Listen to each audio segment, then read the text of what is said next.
Greetings everyone. Today we will continue our chapter number 14 biomolecules, in which we have started the carbohydrate. Beta, we have started carbohydrate. In carbohydrate we are doing the structure of glucose. बेटा हमने glucose के structure को start किया हुआ था और glucose के structure में हमने पढ़ लिया था कि all glucose have the molecular formula C6H12O6 where the 6 carbon atoms are attached in straight chain. One aldehyde group is present and all the four carbons have HOH group with position like this. इसकी ये position होती है बेटा glucose के अंदर। अब हम बात करते हैं कि why I write the position of HOH like this। हम क्यों लिखते हैं कि H और OH की पोजीशन की थर्ड कार्बन पे OH लेफ्ट साइड में होगा, सेकंड फिफ्थ में राइट साइड में होगा, ऐसा क्यों लिखते हैं? एक्चुअल में अब हमारा थोड़ा सा पार्ट इसमें अंडरस्टैंडिंग का आ जाता है which related with the part of the chemistry which we call the stereochemistry। Stereochemistry की स्पेस में अरेंजमेंट के उस पे आ जाता है कि केमिस्ट्री का वो हिस्सा जिसमें हम मॉलिक्यूल की अरेंजमेंट पढ़ते हैं बेटा, अरेंजमेंट के बारे में समझते हैं बेटा। ये थोड़ा थोड़ा आपको अगर मैं अब समझाने की कोशिश कर रही हूँ क्योंकि ये आपका बिल्कुल स्टार्टिंग पार्ट है। अब क्या होता है बेटा एक्चुअल में, किसी भी मान लीजिए सोर्स से लाइट जो एमिट हो रही है और उसको निकोल प्रिज्म में से जब पास किया जाता था, निकोल प्रिज्म एक्चुअल में ये आपको ना फिजिक्स में ज्यादा क्लियर होगा कि किस तरह का प्रिज्म होता है ये। तो हमें कैसी लाइट मिलती है? Plane polarised light. कैसी लाइट होती है बेटा? ये प्लेन पोलराइज्ड लाइट। और जब इस प्लेन पोलराइज्ड लाइट को किसी भी ऑर्गेनिक सॉल्यूशन, ऑर्गेनिक सॉल्वेंट या सॉल्यूशन में से पास किया जाता है तो जो सॉल्यूशन है वो प्लेन पोलराइज्ड लाइट को या तो लेफ्ट में रोटेट कर देगा या और करके लिख रही हूं या राइट में रोटेट कर देगा। तो वो कंपाउंड क्या कहलाता है? ऑप्टिकली, ये क्या कहलाएगा? Compound optically active. कैसा कहलाएगा बेटा ये कंपाउंड हमारा? जो प्लेन पोलराइज्ड लाइट को या तो लेफ्ट में रोटेट करे या राइट में रोटेट करे तो ये क्या कहलाता है बेटा? ऑप्टिकली एक्टिव कंपाउंड कहलाता है। और जो प्लेन पोलराइज्ड लाइट को रोटेट नहीं करता किसी भी एंगल से वो ऑप्टिकली इनएक्टिव कहलाता है। क्या कहलाता है बेटा? Optically inactive. तो जो प्लेन पोलराइज्ड लाइट को अगर हम लेफ्ट में कहते हैं, लेफ्ट में रोटेट कर दिया विद मेकिंग सम एंगल, ये स्ट्रेटनेस था, कुछ एंगल बना के लेफ्ट में रोटेट कर दिया तो ये क्या कहलाता है? Laevo rotatory, laevo rotatory. और जो प्लेन पोलराइज्ड लाइट को राइट में रोटेट कर दे वो कहलाता है बेटा डेक्स्ट्रो रोटेटरी।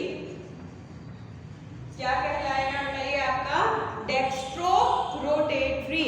तो ये ऑर्गेनिक कंपाउंड होते हैं जब प्लेन पोलराइज्ड लाइट को या तो लेफ्ट में रोटेट करे या राइट में रोटेट करे या नहीं करे।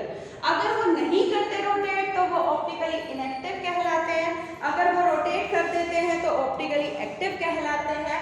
रोटेशन दो ही तरीके से हो सकता है, या तो लेफ्ट या राइट, और लेफ्ट हो तो लीवो रोटेटरी, राइट हो तो डेक्स्ट्रो रोटेटरी वो कहलाता है। इतनी बात क्लियर हो गई। अगर हम अब ऑप्टिकली एक्टिव होते कैसे कंपाउंड है?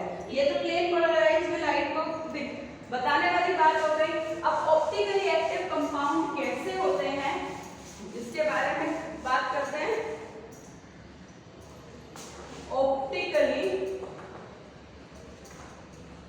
एक्टिव कंपाउंड क्या होते हैं? जिसमें non super imposable mirror image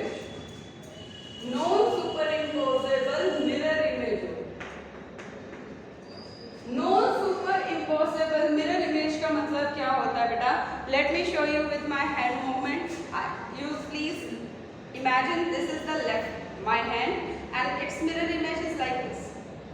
किसी भी दो कंपाउंड का रिलेशन बता रहे हैं, मिरर इमेज नहीं बन रही, हम दो कंपाउंड है हमारे पास, उन दोनों कंपाउंड में अगर मिरर इमेज का रिलेशन है, दिखाई दे रहा है, इसमें और इसमें मिरर इमेज का रिलेशन है, ये मिरर इमेज है।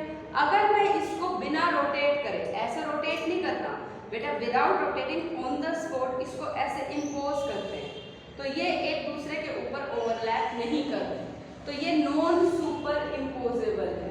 अगर किसी की मिरर इमेज ऐसे बनती है और इसको बिना रोटेट करे ऊपर रख देते हैं तो ये इम्पोजेबल यानी ऑप्टिकली इनेक्टिव बन जाता है, और जिसमें सुपर इम्पोजेबल मिरर इमेज नहीं बनती वो एक्टिव कहलाता है। मान लीजिए लेटर ए है और इसकी मिरर इमेज बन गई ये, अगर ए को उठा के इस ए के ऊपर रखोगे तो ये इम्पोज कर जाएगा बेटा, यानी ये ऑप्टिकली एक्टिव कहलाता है। ऑन द अदर हैंड अगर मैं लेटर सी लूं, लेटर सी की मिरर इमेज क्या बनेगी बेटा, लाइक दिस। लेटर सी की मिरर इमेज क्या बनेगी, लाइक दिस। तो जो लेटर सी की मिरर इमेज है अगर इसको एक दूसरे के ऊपर ओवरलैप कर देते हैं, इसको इसके ऊपर रख देते हैं, वो क्या हो जाएगा, नॉन सुपर। इसको ओवरलैप करके देखो ये ऐसे बन जाएगा, तो ये नॉन सुपर इम्पॉसिबल है, यानी ऑप्टिकली एक्टिव है, ये ऑप्टिकली इनएक्टिव है। There are so many relation, so many examples to understand active और इनएक्टिव कंपाउंड। अब ऑर्गेनिक में यानी कार्बन कंपाउंड्स में हम ऑप्टिकली एक्टिव किसमें कहेंगे, इसको कहते हैं कायरल कार्बन को। ऑप्टिकली एक्टिव किसको कहते हैं बेटा, कायरल कार्बन को। कायरल कार्बन को ऑप्टिकली एक्टिव कैसे कहेंगे कि कायरल कार्बन क्या होता है, जो कार्बन जिसके ऊपर 4 ग्रुप लगे, ए बी सी डी, और उसकी मिरर इमेज ऐसे लगेगी, A D B C D, यानी ये नॉन सुपर इम्पोजेबल है मिरर इमेज। यानी कायरल कार्बन का हम कैसे पता करते हैं, अगर कार्बन के ऊपर चारों के चारों ग्रुप अलग अलग हैं तो वो कायरल कार्बन कहलाता है, यानी ये ऑप्टिकली एक्टिव है। और ऑप्टिकली एक्टिव होने की वजह से ये मिरर इमेज रिलेशन शो करेगा, और मिरर इमेज रिलेशन से ये दो तरह के कंपाउंड बनाता है, यानी ये वाला कार्बन कैसा हो गया, कायरल कार्बन हो गया। इसके दो स्ट्रक्चर बन सकते हैं, एक ये वाला और एक ये वाला। यानी अगर ये प्लेन पोलराइज्ड लाइट को लेफ्ट में रोटेट करता है, ऑप्टिकली एक्टिव हो गया, ये लेफ्ट में रोटेट करेगा तो ये प्लेन पोलराइज्ड लाइट को राइट में रोटेट करता है, यानी दोनों अलग अलग कंपाउंड बन जाते हैं। यानी अगर एक लिवो है तो दूसरा डेक्स्ट्रो कंपाउंड है। हम ये देख के नहीं बता सकते कि कौन सा लिवो है कौन सा डेक्स्ट्रो है, वो तो हमारा एक्सपेरिमेंटल पार्ट पे जाता है बेटा, कि हम देखकर नहीं बता सकते कि कौन सा लिवो है कौन सा डेक्स्ट्रो है, लेकिन वो अगर एक्टिव है तो लिवो जरूर होगा या डेक्स्ट्रो जरूर होगा, और ये भी अगर एक लिवो है तो दूसरा डेक्स्ट्रो कहलाता है। इतनी बात क्लियर हो गई। तो ये दोनों अपने आप में क्या है, स्टीरियो आइसोमर। क्या है बेटा, ये स्टीरियो आइसोमर। आइसोमर क्या होता है, आपको मैंने 11th में पढ़ाया भी था बेटा। स्टीरियो जब स्पेस में अरेंजमेंट डिफरेंट होती है, same molecular formula, structural formula, but the special arrangement is different, is called the stereo isomerism. Stereo chemistry यानी केमिस्ट्री का वो ब्रांच हो गया। अब ये ऑप्टिकली एक्टिव कंपाउंड हो गया। अब अगर मैं कार्बन का कार्बोहाइड्रेट लेती हूँ, कार्बोहाइड्रेट अगर मैं कहूँ, मैंने लिया, ये मैं रख कर देती हूँ। अब मैं कार्बोहाइड्रेट पे आ जाती हूँ बेटा वापस। कार्बोहाइड्रेट से जब मैं बात करती हूँ, मान लीजिए हमारा ये सिंपलेस्ट कार्बोहाइड्रेट है, विच वी कॉल ग्लाइसरैल्डिहाइड। क्या है ये, ग्लाइसरैल्डिहाइड, ग्लिसरैल्डिहाइड भी बोलते हैं इसको। ग्लिसरैल्डिहाइड ये ऑप्टिकली एक्टिव है। कैसे, ये एक कार्बन CHO से, ये वाला OH, ये H और ये CH2OH,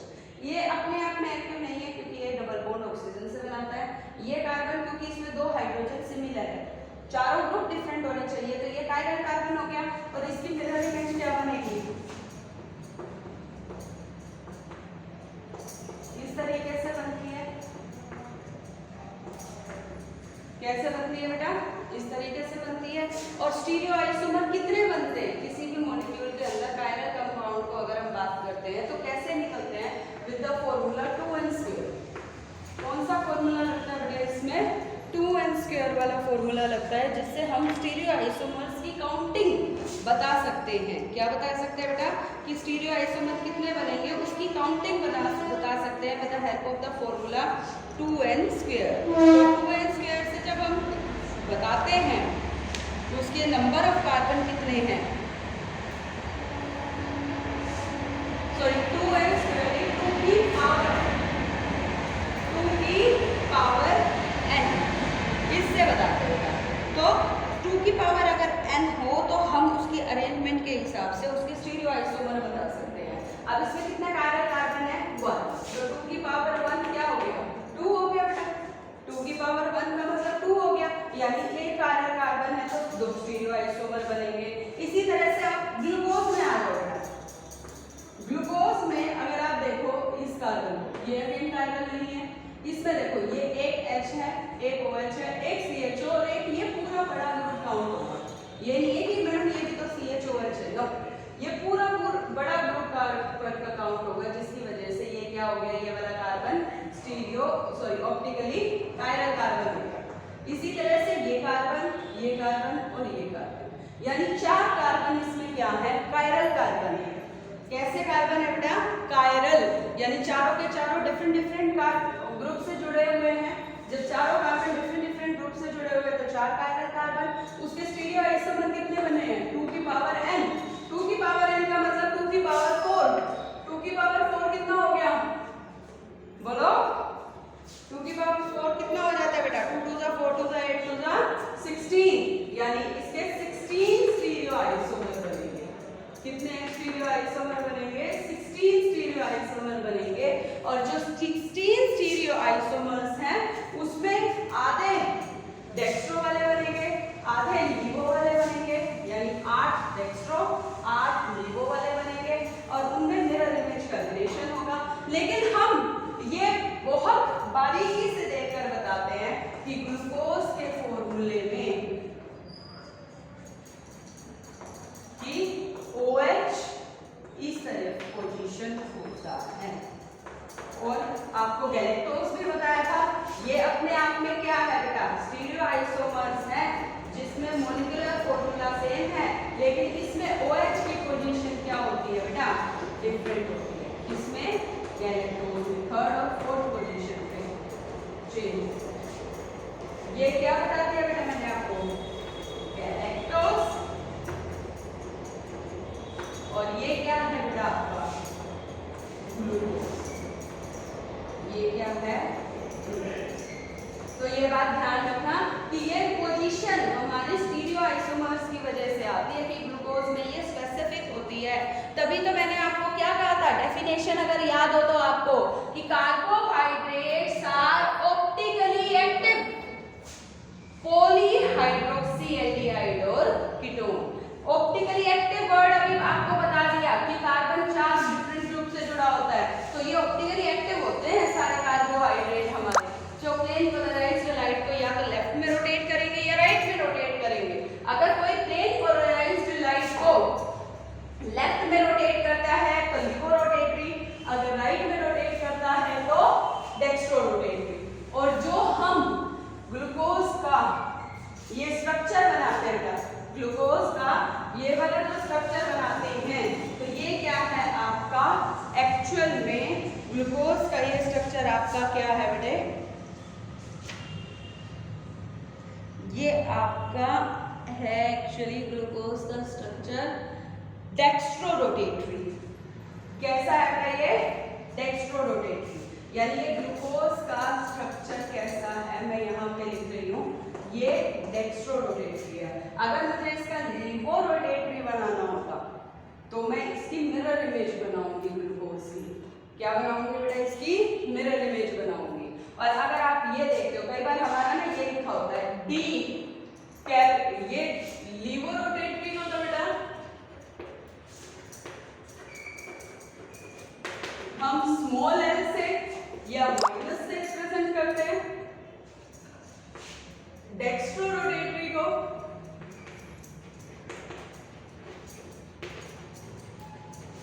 हम स्मॉल डी या प्लस से रिप्रेजेंट करते हैं। लेकिन कई बार ये याद रखना बेटा, मैं कैपिटल नहीं बोल रही, मैं स्मॉल लेटर्स बोल रही हूँ। और जो हम कैपिटल डी या कैपिटल एल रिप्रेजेंट करते हैं, ये भी एक स्टीरियो में हिस्सा आ जाता है कॉन्फ़िगरेशन का। वो तो बेटा आपकी कंफर्मेशन है, ये कॉन्फ़िगरेशन है। क्या है ये? कॉन्फ़िगरेशन, पोजीशन जो आप देखकर बता सकते हो। ये क्या है? जिसको आप देखकर बता सकते हो, उसको देख के नहीं बता सकते कि लीवो है या डेक्स्ट्रो है। जैसे ग्लाइसरॉल दिखाई दिख रही है बेटा, मैं इसमें लास्ट सेकंड कार्बन, ये लास्ट सेकंड, ये लास्ट है, ये लास्ट सेकंड कार्बन पे OH अगर राइट में है, लास्ट सेकंड कार्बन पर अगर OH राइट में है तो ये कैपिटल D कहलाता है। डेक्स्ट्रो नहीं बेटा, कैपिटल D। और जो अगर इसका OH लास्ट सेकंड कार्बन पर लेफ्ट में होता है, लेफ्ट पोजीशन में, तो ये कैपिटल L कहलाता है। तो अगर आप इसको देखो तो इसमें लास्ट सेकंड कार्बन है हमारा ये वाला, इसमें OH राइट में है, तो इसीलिए ये D प्लस ग्लूकोज कहलाता है। D यानी पेनल्टीमेट कार्बन। लास्ट सेकंड को हम एक और नाम देते हैं, ये क्या है? Last second. लास्ट सेकंड को क्या नाम देते हैं? Penultimate carbon. Penultimate carbon. Penultimate carbon पर अगर OH लास्ट राइट में हो तो कैपिटल D, लेफ्ट में हो तो कैपिटल L कहलाता है। इतनी बात क्लियर हुई बेटा आप सभी को? तो ये ग्लूकोज के स्ट्रक्चर में हमारे 4OH कायरल हैं और जिसकी वजह से ये इस तरह का स्ट्रक्चर शो करते हैं। जब बेटा हमारी स्टीरियो में इतनी बात आ गई, तो अब मैंने आपको ग्लूकोज का जो ये स्ट्रक्चर बनाया है D प्लस ग्लूकोज का, ये आप देखो तो ये मैंने आपको ओपन चेन स्ट्रक्चर बनवाया। कैसा स्ट्रक्चर है बेटा? ये ओपन चेन स्ट्रक्चर है, जबकि ग्लूकोज का ओपन चेन स्ट्रक्चर नहीं होता। ग्लूकोज का ओपन चेन स्ट्रक्चर नहीं होता, मेक इट क्लियर। ग्लूकोज का ओपन स्ट्रक्चर एग्जिस्ट नहीं करता, ओपन नहीं होता। वो क्या होता है? साइक्लिक या रिंग स्ट्रक्चर होता है। ग्लूकोज का साइक्लिक या रिंग स्ट्रक्चर होता है। प्लीज मेक इट क्लियर कि ग्लूकोज का साइक्लिक स्ट्रक्चर होता है, ना कि ओपन स्ट्रक्चर। ये हम कैसे प्रूव करेंगे या हम ये कैसे कहेंगे कि ग्लूकोज में साइक्लिक स्ट्रक्चर है? तो साइक्लिक स्ट्रक्चर के फेवरेबल कह लो या लिमिटेशन ऑफ ओपन स्ट्रक्चर कह लो, तो वो चीजें अब हम बात करते हैं। तो सबसे पहला आ जाता है फर्स्ट पॉइंट, इसको ना पॉइंट्स में याद करो कि D प्लस ग्लूकोज, लिमिटेशन भी बोल सकते हैं, limitation of open structure of glucose. Same D plus glucose do not show reaction with, बेटा कार्बोनिल की रिएक्शन ये शो करता है। याद होगा मैंने आपको कार्बोनिल की रिएक्शन हाइड्रोक्सिलअमीन और हाइड्रोजन साइनाइड से करवाई थी। हाइड्रोक्सिलअमीन से ऑक्साइड बनाता है, हाइड्रोजन साइनाइड से ये साइनोहाइड्रेट बनाता है। लेकिन जो कार्बोनिल के सिंपल मॉलिक्यूल होते हैं जिससे हम कार्बोनिल का टेस्ट करते हैं, like 2,4-DNP test, 2,4-DNP test, वो ये शो नहीं करता। क्यों? अगर ग्लूकोज का ओपन स्ट्रक्चर होता तो ये 2,4-DNP टेस्ट बहुत आसानी से शो कर देता, लेकिन ये 2,4-DNP टेस्ट शो नहीं करता। यानी इसका ये, जैसे ये कार्बोनिल ग्रुप हमारा को अब लग रहा है कि ये फ्री है, तो ये शो कर देता अगर फ्री होता तो 2,4-DNP, क्योंकि नॉर्मल रिएक्शन है। लेकिन ये शो नहीं करता 2,4-DNP टेस्ट। क्यों शो नहीं करता? क्योंकि ये ओपन नहीं है। सेकेंड पॉइंट, अगर ग्लूकोज का ओपन तो बेटा वो रिएक्शन शो करता ऑक्साइन की, ऑक्साइन की करके फिर पेंटा एसीटेट भी बना देता, ऑक्साइन शो करके ये पेंटा एसीटेट भी बना देता, क्योंकि ऑक्साइन शो करना है इस ग्रुप को जिसमें ये ग्रुप NOH लग जाएगा, बाकी ये 5 हाइड्रोक्सिल ग्रुप है जिसपे हमारा क्या अटैच हो जाता है OAC group, acid and acetyl group add हो जाता है। लेकिन कर देना चाहिए था अगर ओपन चेन स्ट्रक्चर होता तो, लेकिन ये ओपन चेन स्ट्रक्चर नहीं है। क्या कहता है, glucose on reaction with hydroxylamine forms oxime, मगर ऑक्साइन बनने के बाद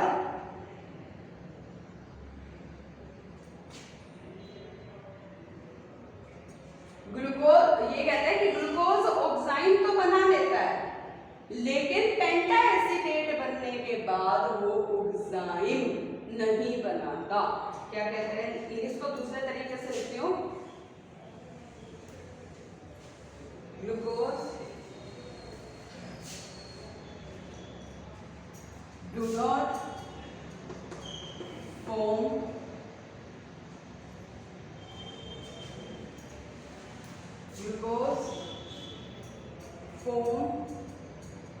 oxide but glucose pentacetate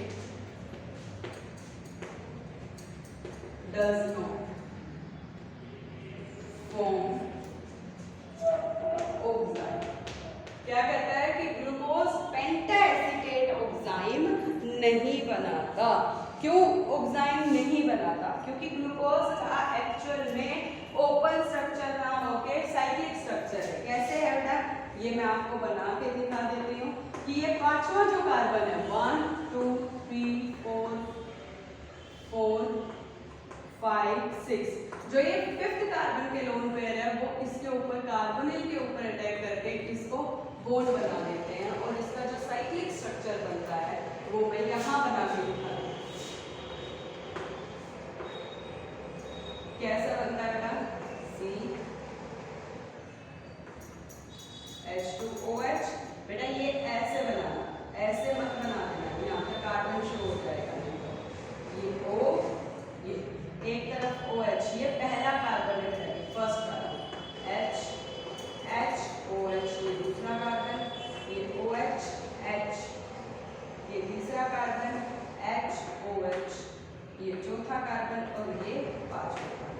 तो ये पांचवा कार्बन। अब पेंटाएसीटेट कौन कौन से बनेंगे, 1 2 3 4 5 कार्बन। इसमें कौन से यूज होते हैं अगर ओपन चेन स्ट्रक्चर होता तो, second, third, fourth, fifth, sixth. लेकिन अगर जो पेंटाएसीटेट बन रहा है उसमें कौन से कार्बन यूज हो रहे हैं, कार्बन 1 2 3 4 6, ये कार्बन इन्वॉल्व हो रहे हैं। अगर यही कार्बन में एसीटेट बन गया, यहाँ पे OAC ग्रुप आ गया, OAC ग्रुप आ गया, तो अब ये क्या करेगा, ये रिंग को ओपन नहीं होने देगा। रिंग ओपन नहीं होगी तो ये ऑक्साइन नहीं बनाएगा, क्योंकि ऑक्साइन बनाने के लिए क्या चाहिए बेटा, फ्री कार्बोनिल ग्रुप चाहिए, जो पॉसिबल नहीं होगा। फ्री कार्बोनिल ग्रुप क्यों पॉसिबल नहीं होता बेटा, क्योंकि फ्री कार्बोनिल ग्रुप होने के लिए उसको पहले रिंग स्ट्रक्चर को तोड़ना पड़ता है, और ऑक्साइन हमारा स्ट्रॉन्ग एजेंट है जो इसको तोड़ देता अगर ये सिंपल होता। लेकिन ऑक्साइन बनने के, पेंटाएसीटेट बनने के बाद वो इसको नहीं तोड़ पाता। ठीक है बेटा। अब ग्लूकोज में, अब देखो ग्लूकोज हमने क्या बताया, कैपिटल D राइट साइड में, प्लस साइन डेक्स्ट्रोरोटेटरी है ग्लूकोज, और इसमें अब दो और स्ट्रक्चर बन सकते हैं। अब जो ये COH, मैंने OH राइट में लगाया, इसको मैं लेफ्ट में भी लगा सकती थी। कैसे, 1 2 3 4 5 6, इसका OH यहाँ लिख दूं मैं, ज्वाइनिंग की तो बात है बेटा, बाकी एज इट इज रखने हैं, बाकियों को चेंज नहीं कर रही है। ये OS। अब आप कहोगे मैडम आपने राइट में ही क्यों लिखा, इसको लेफ्ट में लिख के शो कर सकते थे, बॉन्ड की ही तो रिप्रेजेंटेशन है बेटा। अब इसी हुई जहां पे कार्बन के 1 कार्बन, जो हमारा हाइलाइटिंग ग्रुप है, जो रिंग बनाने में कार्बन इन्वॉल्व हो रहा है, उस 1 कार्बन पे, उस फर्स्ट कार्बन पे अगर OH की पोजीशन डिफरेंट है तो इसको हम बोलते हैं एनोमर्स। थर्ड पॉइंट जो मैं बता रही हूं कि glucose show 2 isomers alpha and beta, उनको हम क्या बोलते हैं? एनोमर्स। एनोमर्स कौन से? अल्फा, C1 कार्बन पे OH at right side, last second नहीं बेटा, बीटा किसको कहेंगे? C1 कार्बन पे OH की पोजीशन एट लेफ्ट साइड, तो इसको हम बीटा कहते हैं। तो ये OH की पोजीशन लेफ्ट साइड है तो ये बीटा डी ग्लूकोज है, इसके OH की पोजीशन राइट साइड है तो ये अल्फा डी ग्लूकोज है। तो ग्लूकोज 2 आइसोमर और शो करता है, जो कब पॉसिबल है? जब ये साइक्लिक स्ट्रक्चर में होगा, और ग्लूकोज साइक्लिक स्ट्रक्चर में होता है तब ये अल्फा और बीटा को शो करता है। अगर साइक्लिक नहीं होता तो अल्फा बीटा एनोमर्स भी शो नहीं होते। क्लियर है बेटा? ये फेवरेबल पार्ट था। अब ये तीनों के तीनों स्ट्रक्चर ओपन, अल्फा, बीटा आपस में म्यूटा रोटेशन शो करते हैं। Show म्यूटा rotation. म्यूटा का बोलते हैं हम म्यूचुअल। क्या है ये? म्यूचुअल रोटेशन शो करते हैं। कोई भी कंपाउंड इसमें 100% अल्फा या 100% बीटा या 100% ओपन नहीं है। ये क्या करते हैं? अपने आप को सुविधा के अनुसार, जैसे ऑक्साइन बनाना था, ऑक्साइन बनाने के टाइम पे क्या हुआ? ये साइक्लिक स्ट्रक्चर ओपन में कन्वर्ट हो गया जिससे ऑक्साइन बन गया। एसीटेट बनाना था तो ये अल्फा या बीटा एसीटेट, पेंटा एसीटेट बना देता है। तो म्यूचुअल रोटेशन क्या होता है? ये ऑप्टिकली एक्टिव कंपाउंड शो करते हैं स्पॉन्टेनियस। म्यूचुअल रोटेशन क्या होता है? स्पॉन्टेनियस, यानी लगातार चेंज इन। बेटा इंपॉर्टेंट डेफिनेशन है, spontaneous change in optical rotation, spontaneous change in specific कह लो या ऑप्टिकल कह लो, specific rotation of optically active compounds. Optically active compounds की स्पेसिफिक रोटेशन है विद टाइम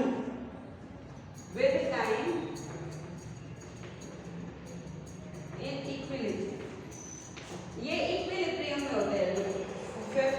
7th चैप्टर में पढ़ाया था बेटा, आपस में एक दूसरे से इंटरेक्ट करते हैं, ये अपने आप को इंटरकन्वर्टिबल करते हैं। तो ये म्यूचुअल रोटेशन शो करते हैं ग्लूकोज के ये स्ट्रक्चर, जिसकी वजह से ये साइक्लिक स्ट्रक्चर को प्रमोट करता है।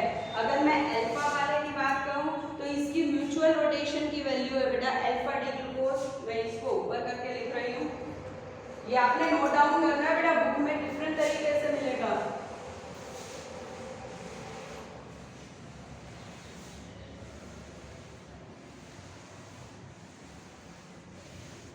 अगर मैं म्यूचुअल रोटेशन की बात करूं तो alpha D plus glucose, open D plus glucose और बीटा डी प्लस ग्लूकोज। सबका मतलब समझ में आ गया होगा बेटा? जो कैपिटल डी है वो पेनल्टीमेट कार्बन के OH की पोजीशन बताता है, प्लस डेक्स्ट्रो या रोटेटरी ओपन वो डेक्स्ट्रो या लिवो की बात बताता है, अल्फा बीटा फर्स्ट कार्बन की बात बताता है। तो इसकी कितनी रोटेशन है? Plus 111 degree. कितनी रोटेशन है बेटा इसकी? 111 डिग्री।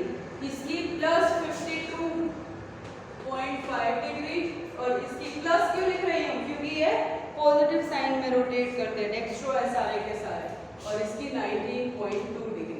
ये आपस में म्यूचुअली रोटेट होते रहते हैं, प्लेन पोलराइज्ड लाइट को अल्फा बीटा बनाते रहते हैं। So these are the favorable situations which conveys the message that the glucose have cyclic structure. एक और बात बता देती हूँ बेटा, थोड़ा सा लास्ट है, ये लास्ट पॉइंट है which provokes that the glucose have cyclic structure। ये लास्ट पॉइंट और है। पहला तो था डीएनपी टेस्ट शो नहीं करता, जो नॉर्मल कार्बोनिल ग्रुप शो करते हैं। दूसरा था बेटा पेंटा एसीटेट वाला। तीसरा था आइसोमेरिक फॉर्म शो करना। चौथा ये म्यूचुअल रोटेशन शो करते रहते हैं। अगर ओपन होता तो ये होता ही नहीं म्यूचुअल रोटेशन।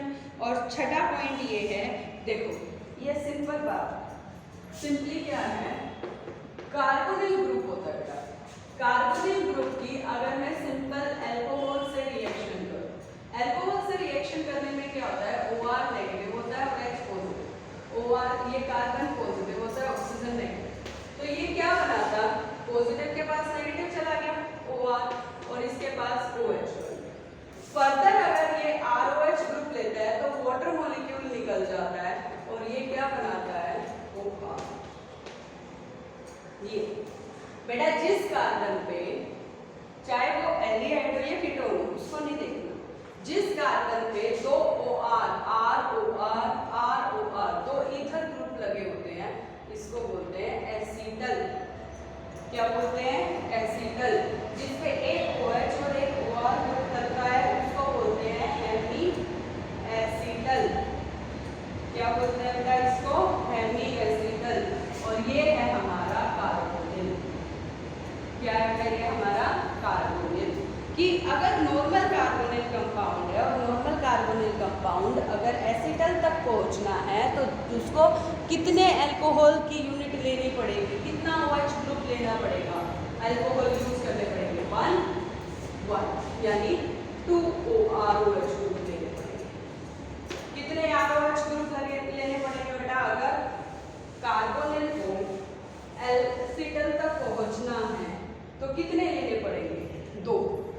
अगर कार्बन यानी अगर कार्बोहाइड्रेट, अगर ग्लूकोज हमारा ओपन चेन स्ट्रक्चर होता तो ये फ्री कार्बोनिल होता और इसको 2 ROH ग्रुप लेने पड़ते to reach at the situation acid. लेकिन अब ये कार्बन देखो, इस कार्बन को देखना बेटा, इस कार्बन पर अगर आप देखो तो एक OH ग्रुप लगा हुआ है, एक ROR दिखाई दे रहा है बेटा, एक OH ग्रुप एक ROR, यानी एक इस कार्बन को देख लो, एक OH ग्रुप एक ROR ऑलरेडी लगा हुआ है, यानी ये अपने आप में हेमी एसिटल है। ये अपने आप में हेमी एसिटल है और अगर इसको एसिटल में आना है तो इसको कितने OH group alcohol group use करने पड़ेंगे, सिर्फ एक। कितने OH ग्रुप यूज करने पड़ेंगे बेटा, सिर्फ एक। यानी अगर इसको एसिटल में आना है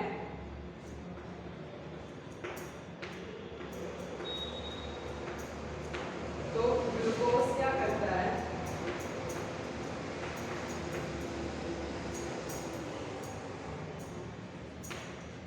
तो इसको अगर एसिटल बनना है, ROR लेके आना है, एसिटल बनना है तो इसको 2 ग्रुप करने चाहिए थे यूज, क्योंकि अगर ये ओपन होता, लेकिन ऑलरेडी ये साइक्लिक स्ट्रक्चर है तो ये यूज करता है सिर्फ एक।